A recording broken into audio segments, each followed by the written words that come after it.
Namaste everyone. My name is Brijesh Deb and I'm a senior test consultant with Sojiti in the Netherlands. I'm also one of the enablers for the test chat community.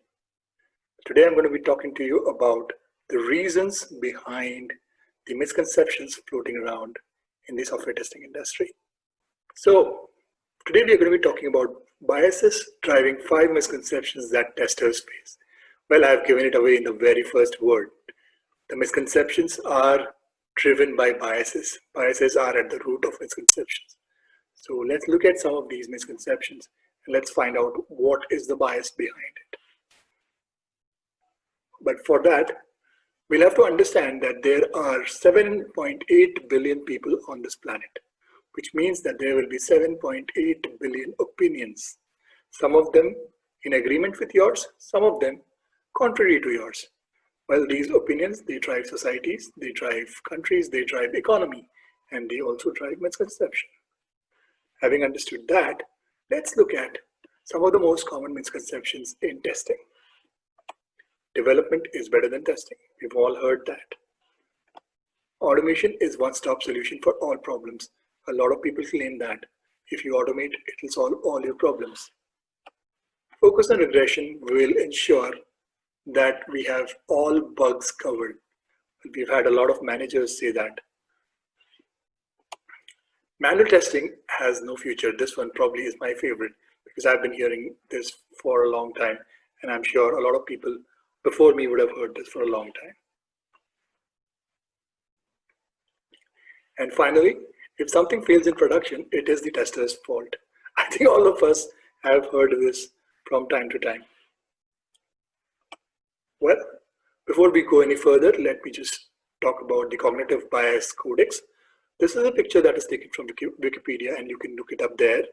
Well, this lists 188 different biases that all of us face from time to time. And these, if you look at them closely, are associated with one or the other problems that we all go through. I have picked 5 out of these and I'm going to be talking to you about those. So let's go ahead. Let's look at the first misconception that I had written earlier. Development is better than testing. Well, if you go to any engineering college, and if you talk to any student as to what they want to do after this, after engineer, they would say they want to go into development. And the reason is because they have been told so, and they quickly believe that development is better even without exploring. And this is what is known as anchoring bias. To believe the first piece of information you get as the ultimate source of truth.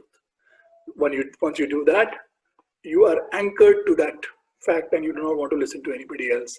And that's what has led to this kind of situation.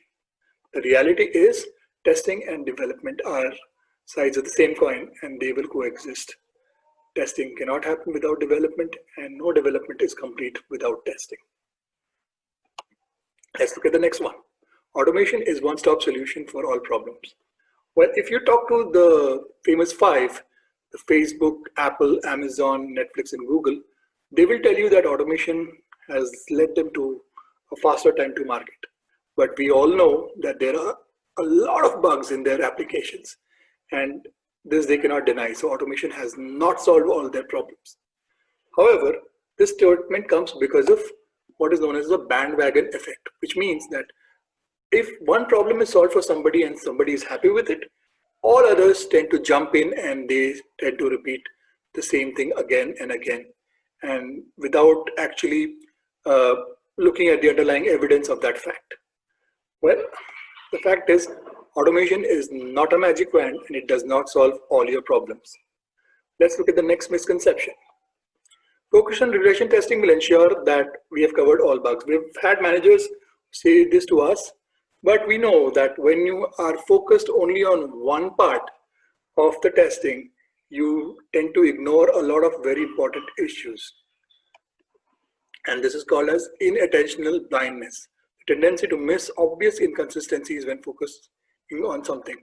So a lot of times we've seen that you may have a functionally perfect product, but it may be performing really poorly. The performance would be degrading from time to time. And only when the customers point out, then you realize that. And that is the result of this kind of a misconception. Well, the reality is, do not over-focus on anything. give equal attention to everything. Let's look at the next one. Manual testing has no future. Well, this is the result of a lot of people believing that what they hear or what they perceive is the only truth, and they do not want to listen to other people. They do not want to listen to other opinions. They do not want to get feedback, and they do not want to understand the fact that there is absolutely nothing called manual testing. It is only testing, and manual and automation are only the ways in which you can execute the tests. So dividing testing only on the basis of execution is incorrect.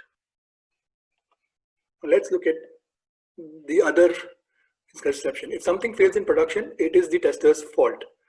Well, this is because of availability heuristic. The only available information is believed to be the source of truth. And that's why the blame game comes and testers are blamed for this. This is not at all right, because quality is everyone's responsibility. Well, how do you get out of these? Well, the only way out of these is through self-learning and self-awareness. If you hear something, investigate, ask questions, find out the truth behind it without simply believing it. And only then you will be able to make understand the reality behind it. Until you do that, you will still be caught up in the misconceptions. And once you learn and once you're aware, only then you will achieve a state of nirvana. Well, that is my final take here.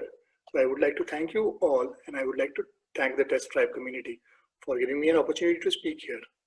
Here are the QR codes which you can scan to go into my LinkedIn, my Twitter, and to check out the Test Chat YouTube channel. Thank you very much.